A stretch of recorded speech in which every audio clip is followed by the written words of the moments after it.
Hello students, welcome to my YouTube channel aim on target. दोस्तों, आज हम लोग करने वाले हैं हिंदी का मॉडल पेपर नंबर दूसरा। ओके, 1 से लेकर 5 तक सभी मैंने अपलोड कर दिया था। ये जो दूसरा था वो गलती से बाय मिस्टेक मैंने देखा नहीं और ये अपलोड नहीं हुआ था। तो एक लड़के ने मुझे कमेंट किया कि सर मॉडल पेपर नंबर 2 तो अपलोड नहीं हुआ है। तो फिर मैंने सोचा कि अरे गलती हो गया है, ये मेरा मिस्टेक था। उसके लिए मैंने सॉरी ऑलरेडी आपको बोला भी था और फिर से एक बार बोल रहा हूँ। तो आप लोग इसको भी कर लीजिए। मैं अभी आपको हर चीज़ बता दे रहा हूँ। देखिए, जो हिंदी का पेपर है, मैं लगभग हर वीडियो में बताया हूँ कि 3 हिस्सों में बटा होगा। पहला कहानी, दूसरा कविता और तीसरा व्याकरण। ये इस मॉडल पेपर में इस तीनों से क्वेश्चन है। तो आप लोग घबराइए मत, हर चीज़ एकदम इजी वे में समझना है। 100 MCQ में से मात्र 50 ही आपको एग्जाम में करने हैं। ध्यान रखिएगा, आएगा 100, करना है 50। तो आइए समय बर्बाद ना करते हुए आज के पहले क्वेश्चन की तरफ बढ़ते हैं। और अभी तक आपने लाइक नहीं किया है तो वीडियो को लाइक और सब्सक्राइब जरूर कर लीजिएगा। और सभी चीज़ आपको पता ही है कि हमारे इस चैनल पे क्लास 9, 10, 11 और 12 सभी का मॉडल पेपर 5-5 अपलोड हो रहा है, वो भी फ्री में। ठीक है, फ्री में हो रहा है। तो अब बस आप लोगों को पढ़ना है और आगे बढ़ना है। आइए पहले नंबर क्वेश्चन को देखते हैं। आजकल भारतीय पहनावे बदल गए हैं। इस वाक्य में पहनावा कौन सी संज्ञा है? जातिवाचक, व्यक्तिवाचक, भाववाचक या समूहवाचक? तो पहनावा जो शब्द है, सबसे पहले तो ये जान जाइए कि संज्ञा कितने प्रकार के होते हैं? 5। ठीक है, व्याकरण से संबंधित ये प्रश्न है। इसमें पूछा है कि पहनावा कौन सा संज्ञा का रूप है, तो वो है भाववाचक, यानी ऑप्शन नंबर सी। ओके, ऐसे ही प्रश्न आपके एग्जाम में आते हैं, तो बिल्कुल घबराना नहीं है और लाइक जरूर कर देना है इस सेशन को। आइए क्वेश्चन नंबर 2, मैं आप चला जाऊंगा। इस वाक्य में आप कौन सा सर्वनाम है? इस प्रश्न में सर्वनाम पूछा है। ये जो शब्द है, सॉरी, ये जो वाक्य है मैं आप चला जाऊंगा, इसका कहने का सेंस ये है कि मैं अपने आप चला जाऊंगा। उसमें ये कौन सा सर्वनाम है? पुरुषवाचक सर्वनाम है, निजवाचक सर्वनाम है, निश्चयवाचक सर्वनाम है या संबंधवाचक सर्वनाम है? तो कितना, कौन सा सही जवाब हो जाएगा? निजवाचक सर्वनाम। क्लियर हो रहा है हर चीज? जो पैटर्न मैंने बताया है उसी पे आपको तैयारी करना है। Okay, next question. प्रविशेषण शब्द किसकी विशेषता बताता है? संज्ञा की, सर्वनाम की, विशेषण की या क्रिया की? तो प्रविशेषण विशेषण की विशेषता को बताता है और आपके परीक्षा में ये विशेष से लिखा हुआ भी आ सकता है। ठीक है, प्रविशेषण के जगह पे विशेष से भी लिखा हुआ आ सकता है। Next question. मीरा को जिंदगी से बहुत, बहुत नहीं है, बहुत होगा, बहुत घृणा है। इस वाक्य में कौन, ये जो से है वो किस कारक की विभक्ति है? तो कारक 8 है, याद है आपको। कर्ता ने कर्म को करण से, यानी option number A. Okay, option A हो जाएगा, करण से होता है। Okay, next. अभी तक आपने याद नहीं किया है तो ये सब चीज़ें याद कर लीजिए, नहीं तो फिर आपको एग्जाम में दिक्कत होगा। भूतकाल कितने प्रकार के होते हैं? 4, 5, 3 या 6? तो सबसे पहले काल कितने प्रकार के होते हैं भाई? तो काल वर्तमान काल, भूतकाल और भविष्यत काल। तो उसी में भूतकाल का प्रकार पूछा है, यानी टाइप पूछा है। ये अंग्रेजी नहीं है, ये हिंदी है। तो हिंदी में हिंदी जैसा जवाब आपको देना है, याद रहे। तो भूतकाल है 6 प्रकार का। नेक्स्ट, नाम याद करने का कोई ज़रूरत नहीं है, ना आज तक पूछा है ना आगे कभी पूछेगा। व्यायाम का संधि विच्छेद क्या है? ठीक है, इसको आराम से आप देखिए और अंदाजा लगाइए कि क्या हो सकता है। तो सही जवाब होगा ऑप्शन नंबर बी। नेक्स्ट, नीरव का संधि विच्छेद क्या है? संधि विच्छेद हुआ, प्रत्यय है, उपसर्ग है, संज्ञा, सर्वनाम, विशेषण, ये सभी से व्याकरण में क्वेश्चन आते हैं। और मैंने स्ट्रेटजी वाले वीडियो में तो हर चीज़ लगभग क्लियर कर दिया है कि हिंदी व्याकरण में आपको क्या पढ़ना है, इंग्लिश व्याकरण में, इंग्लिश ग्रामर में क्या पढ़ना है, किस विषय में क्या पढ़ के आपको जाना है। तो इस प्रश्न का सही जवाब होगा ऑप्शन नंबर बी, नि धन राव। नेक्स्ट, आजन्म में कौन सा समास है? अव्ययी भाव, कर्मधारय, द्विगु या द्वंद्व? तो राइट आंसर आपका क्या हो जाएगा? अव्ययी भाव। ओके, नेक्स्ट क्वेश्चन है, जन्म मरण में कौन सा समास है? जन्म और मरण, ये जो शब्द है इसमें कौन सा समास निहित है, मतलब शामिल है या इसमें इसको दर्शाता है? तो जन्म मरण को जो दर्शाने वाला समास है वो है द्वंद्व। ओके, नेक्स्ट, निस्तेज में कौन सा उपसर्ग है? उपसर्ग का मतलब वह जो पहले उपयोग होता है, नि प्लस निस प्लस निस प्लस नी, ठीक है, ऑप्शन है। तो इस प्रश्न का राइट आंसर हो जाएगा निस, ठीक है। ये जो नीचे होता है स, इसे हलंत बोलते हैं। अगला क्वेश्चन है बुढ़ापा में कौन सा उपसर्ग है? ठीक है, उपसर्ग पूछा है, लेकिन जो ऑप्शन दिया है मेरे भाई ये प्रत्यय है, तो इसको पहले काटिए आप लोग, उपसर्ग की जगह पे यहाँ पे प्रत्यय लिखिए। बुढ़ापा में पा उप प्रत्यय है, ठीक है। प्रत्यय मतलब पीछे वाला, पीछे वाला सब किसका पीछे वाला? शब्द के पीछे वाला। अगला क्वेश्चन, निम्नलिखित शब्दों में कौन सा शब्द शुद्ध है, मतलब सही सही लिखा हुआ है, और सभी को जब आप उच्चारण करेंगे पढ़ेंगे तो एक ही जैसा लगेगा, लेकिन जो सही लिखा हुआ है वह है ऑप्शन नंबर बी, उच्छ्वास। नेक्स्ट क्वेश्चन, निम्नलिखित शब्दों में कौन सा शब्द शुद्ध है? ठीक है, इसमें चरमोत्कर्ष मतलब चरम उत्कर्ष को मिला के चरमोत्कर्ष बना है, और सही जवाब है ऑप्शन नंबर ए, चरमोत्कर्ष। ओके। अगला क्वेश्चन, निम्नलिखित वाक्यों में कौन सा वाक्य शुद्ध है? यह बालक कहाँ जा रहा है? बच्चा का क्या समाचार है? फूलों की एक माला ला दीजिए। यह लता दो चिट्ठी लिखी। तो सही जो लिखा हुआ है शब्द वो है फूलों की एक माला ला दीजिए। नेक्स्ट, अकल पर पत्थर पड़ना मुहावरे का सही अर्थ क्या है? तो हमको तो लग रहा है कि इसको बताने का भी जरूरत नहीं है, बुद्धि भ्रष्ट हो जाना। ओके, अकल पर पत्थर पड़ना ये अक्सर हम लोग सुनते ही हैं। नेक्स्ट क्वेश्चन, आधुनिक सभ्य समाज श्रम विभाजन को आवश्यक क्यों मानता है? श्रम विभाजन वाला जो पाठ है उसी से ये संबंधित प्रश्न है, और अगर आप सभी पाठ का एमसीक्यू करना चाहते हैं तो उसका भी एमसीक्यू अपलोड है, आराम से जाके उसको कर सकते हैं। तो इस प्रश्न का सही जवाब है कार्य कुशलता के लिए। अगला क्वेश्चन है, श्रम विभाजन और जाति प्रथा पाठ बाबा साहेब के किस भाषण का संपादित अंश है? तो ये तो क्वेश्चन हम लगता है कि जो मैंने ये करवाया था पिछला वाला मॉडल पेपर उसमें भी था, annihilation of cost. Next question, ऐसे ही लड़के आगे चलकर गुंडे चोर डाकू बनते हैं, यह पंक्ति कहानी के किस पात्र ने कही है? ठीक है, कहानी अगर आप पढ़े होंगे तभी आप ये कर पाएंगे। ये किसने कहा था भाई? तो ये कहा था भाई किसने? सेन साहब ने। ओके। नेक्स्ट क्वेश्चन, किसके अध्ययन क्षेत्र में भारत के कारण नवजीवन का संचार हो चुका है? विधिश, नीति कथा, भाषा विज्ञान या दैवत्व विज्ञान? राइट आंसर होगा नीति कथा। अगला क्वेश्चन है, सहजात वृत्तियां किसे कहते हैं? सहजात, ठीक है, ध्यान से समझिएगा क्वेश्चन को। तो अस्त्रों के संचयन को, अनजान स्मृतियों को, स्वयं के बंधन को, या उपयुक्त सभी? तो राइट आंसर होगा अनजान स्मृतियों को, ठीक है। अगला क्वेश्चन है, नागरी लिपि के आरंभिक लेख हमें कहाँ से प्राप्त होते हैं? तो ये तो क्वेश्चन मैंने करवाया था नागरी लिपि वाला पार्ट से, दक्षिण भारत से। देखिए, ये पूरब, ये पश्चिम, ये उत्तर और नीचे दक्षिण, तो दक्षिण भारत नीचे आता है। आइए अगला क्वेश्चन, वेतमा दान पत्र किस समय का है? 1020, 1021, 1022, 1023? अभी तक आपने सब्सक्राइब नहीं किया है तो सब्सक्राइब जरूर कर लीजिएगा, और लाइक भी कर देना है, क्योंकि इसके बाद संस्कृत का मॉडल पेपर होगा। तो राइट आंसर आपका क्या हो जाएगा? 1020, यानी ऑप्शन नंबर ए। अगला क्वेश्चन, बहादुर लेखक के घर से अचानक क्यों चला गया था? अरे तो उसको चोरी का एग्जाम लगाया था यार। स्वयं के प्रति लेखक तथा उसके घर वालों के व्यवहार में आए परिवर्तन के कारण 11 रुपये का चोरी का एग्जाम नहीं लगाया था। पढ़ोगे कहानी तब न, थोड़ा सा भी पढ़ लिया करो।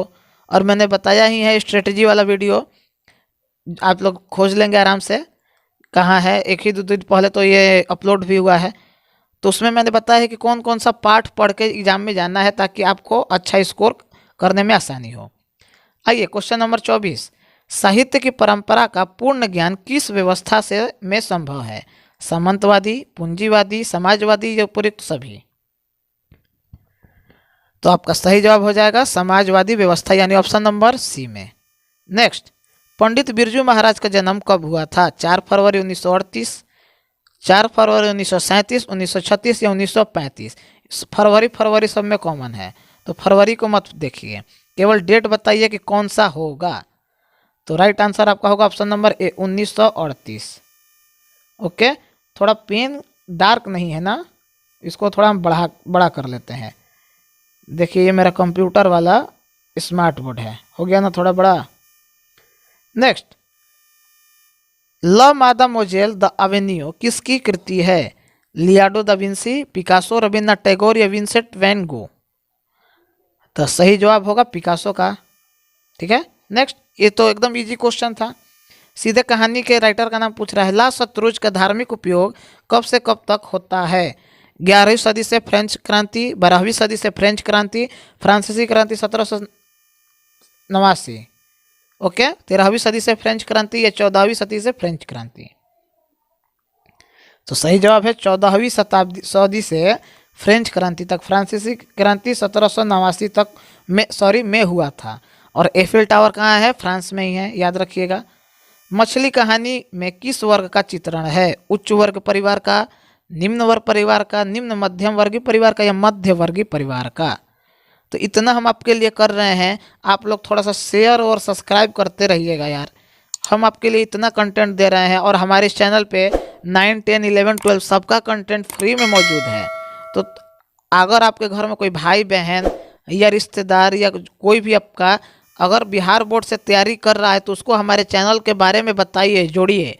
क्योंकि देखिए बहुत ऐसे चैनल है जो भ्रमित भी करते हैं, मैं नाम नहीं लूँगा, कुछ भी पढ़ा देते हैं और बोल देंगे कि हाँ हाँ यहीं यहीं हुआ है, आएगा आएगा। नहीं, हमारे चैनल पे जो भी कंटेंट है उसका जिम्मेवारी मेरा 100% है और इसी से संबंधित क्वेश्चन आएगा 100%। ओके, तो घबराइए मत, एक अच्छी तैयारी करते रहिए और अपनी तैयारी को बरकरार रखिए।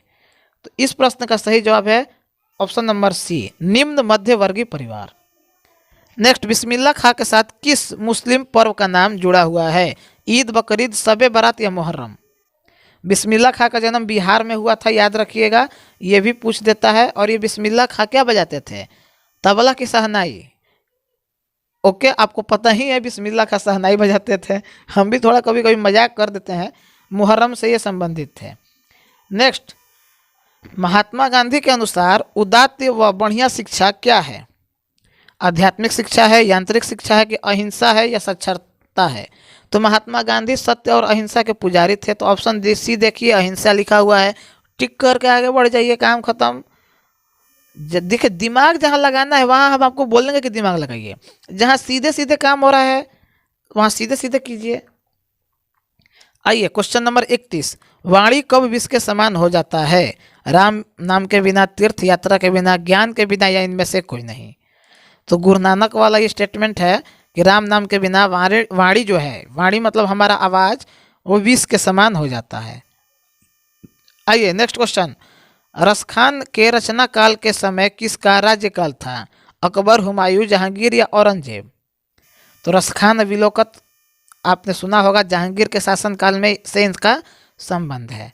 नेक्स्ट क्वेश्चन नंबर 33, कवि ने पर्जन्य किसे कहा है? कृष्ण, सुजान, बादल या हवा? तो बादल को कवि ने पर्जन्य कहा है। ठीक है, किसे कवि ने किसे कहा है? तो बादल को। क्या कहा है? तो पर्जन्य। गलती नहीं करना है। प्रेमधन अपना आदर्श किसे मानते थे? महात्मा गांधी को, विवेकानंद को, रविंद्रनाथ टैगोर को या भारतेंदु हरिश्चंद्र को? तो सही जवाब होगा भारतेंदु हरिश्चंद्र को। नेक्स्ट, भारत माँ के श्रेष्ठ मुख की तुलना कवि ने किससे की है? सूर्य से, कंचन से, पुष्प से या छाया युक्त चंद्र से? तो सही जवाब होगा छाया युक्त चंद्र, यानी ऑप्शन नंबर डी। अगला क्वेश्चन है, मिट्टी की अबोध मूर्ति कौन है? नेता, जनता, अधिकारी या मंत्री? अबोध मूर्त कौन है भाई? जनता है। ठीक है, याद रखिएगा। सब्सक्राइब अभी तक नहीं किए हैं आप लोग, हमको पता है, और लाइक भी नहीं किए हैं तो कर दीजिए। नेक्स्ट, हिरोशिमा कविता किसका चित्रण है? प्राचीन सभ्यता की खुशहाली का, आधुनिक सभ्यता के विकास का, प्राचीन सभ्यता की मानवीय विभीषिका का या आधुनिक सभ्यता की दुदांत मानवीय विभीषिका का? तो आपको पता होगा कि अमेरिका ने 1945 में जापान का शहर था हिरोशिमा और नागासाकी, उस पर बम गिराया था, तो उसी से संबंधित ये प्रश्न है। तो इसका सही जवाब होगा ऑप्शन नंबर डी, आधुनिक सभ्यता की दुर्दांत मानवीय विभीषिका का। ओके, हल्का सा बस दिमाग लगाइएगा तो काम हो जाएगा। देखिए प्राचीन ऑप्शन ए में था, होगा ही नहीं, आधुनिक ऑप्शन बी में था। तो ये सभ्यता के विकास का थोड़ी था, ये तो विनाश का था, विकास का नहीं, ये विनाश का सूचक था। किसी को परमाणु बम मारेंगे तो उसका विकास होगा कि विनाश होगा, अपने से भी समझ सकते हैं। आइए क्वेश्चन नंबर 38, एक वृक्ष की हत्या कविता किस काव्य संग्रह से संकलित है? डायरेक्ट क्वेश्चन है कविता का, अगर आपने पढ़ा होगा तो जरूर कर लेंगे। इस प्रश्न का सही जवाब है ऑप्शन नंबर सी, इन दोनों से संबंधित था। नेक्स्ट, गरीब बस्ती में क्या हुआ था? कई शिशु पैदा हुए, दंगे, अगजनी और बमबारी हुआ, धमाके से देवी जागरण, या इनमें से कोई नहीं? तो धमाके से देवी जागरण। ओके। नेक्स्ट, सृष्टि की विकास कथा का प्रथमाक्षर क्या कहता है? सफलता की पहली मुस्कान, विफलता के परिणाम स्वरूप उत्पन्न क्रोध, विफलता पर उछल छल के आंसू, या सफलता के लिए उत्साह? तो विफलता पर छल के आंसू। ओके, गलती से भी गलती नहीं करना है। लौट कर आऊँगा फिर कविता किस कवि द्वारा भावांतरित की गई है? सीधे कवि का नाम पूछ दिया है, तो इस प्रश्न का सही जवाब क्या होगा? प्रयाग शुक्ल। नेक्स्ट, मेरे बिन तुम प्रभु किस भाषा से अनुवादित है? अंग्रेजी से, जर्मन से, रूसी से, या फ्रांसीसी से? तो राइट आंसर होगा जर्मनी से। ओके, जर्मन यानी जर्मनी, जर्मनी में जो लोग रहते हैं उसे जर्मन बोलते हैं, जो फ्रांस में रहते हैं उसे फ्रेंच बोलते हैं, जो अंग्रेज यानी जो यूएसए हैं उसे अंग्रेज बोलते हैं। दही वाली मगमा कहानी किस लेखक द्वारा रचित है? श्रीनिवास, सात कोड़ी होता, ईश्वर पेटलिकर, या सुजाता? तो राइट आंसर आपका क्या हो जाएगा? श्रीनिवास। नेक्स्ट, प्रभु का वास, श्रीनिवास में प्रभु का वास। मंगमा की बहू का क्या नाम था? नजमा, रंगमा, गंगमा, या संगमा? राइट आंसर हो जाएगा option number A, Najma. Okay. Next, ढहते विश्वास कहानी किस लेखक द्वारा अनुदित है? जो कहानी है ढहता विश्वास या ढहते विश्वास, उसके लेखक कौन है यही आपको बता देना है एक लाइन में। तो कौन है? राजेंद्र प्रसाद मिश्र। सीधे क्वेश्चन एकदम है, इसलिए सबसे पहले कहानी का नाम, कवि का नाम जितना है सब याद कर लीजिए। माँ कहानी किस लेखक द्वारा रचित है? श्रीनिवास, सात कोड़ी होता, ईश्वर पेटलिकर, या सुजाता? तो सही जवाब है ऑप्शन नंबर सी, ईश्वर पेटलिकर। नेक्स्ट, मंगू की माँ की कितनी संतानें थी? 2, 3, 4, या 5? तो 4। ओके। नेक्स्ट, नगर कहानी किस भाषा में अनुदित है?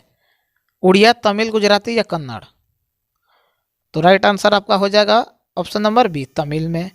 नेक्स्ट, पपाती की उम्र क्या थी? 10, 11, 12, या 14? अगर आपने कहानी पढ़ा होगा तभी इसको कर पाएंगे, और नहीं पढ़े हैं तो समय है तो पढ़ लीजिए, अगर नहीं है तो चुपचाप लिख के याद कर लीजिए। ओके, क्योंकि अब तो समय नहीं है, तो झूठ-मूठ की कहानी पढ़ के क्या होगा? चुपचाप प्रश्नों को 2-3 बार देख लीजिए वीडियो, या नोट करके याद कर लीजिए। तो 12 वर्ष का उसका उम्र था। ओके।